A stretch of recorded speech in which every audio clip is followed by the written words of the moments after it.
আসসালামু আলাইকুম বন্ধুরা, কেমন আছো? ভালো আছো তো সবাই? আশা করি আমিও ভালো আছি, তোমরাও ভালো থাকো, সুস্থ থাকো। বলছি কালকে 2026 নতুন বছর পড়ছে, তাই সবাই হিন্দু মুসলমান সবাই ভাই ভাই হয়ে থাকবে, কেউ মারামারি ঝামেলা করবে না, একদম ঠিক আছে? আর এটা দেখতে পাচ্ছ, এটা আমাদের গ্রাম সোনকা দিঘি।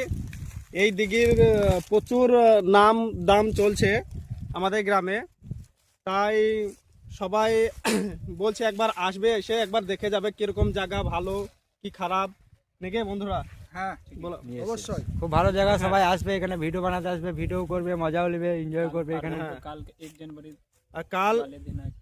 কাল আগের দিন জানুয়ারি 2026 পড়ছে, কালকে সবাই আসবে। 2026-এর 1 জানুয়ারি সবাইকে আমন্ত্রণ করছি, আপনারা আসবেন। এই জায়গাটা দেখে যাবেন। জায়গাটা একটু দেখে যাবেন, ভিডিও করবেন, সঙ্গে আমরাও থাকবো। কালকে আসছি।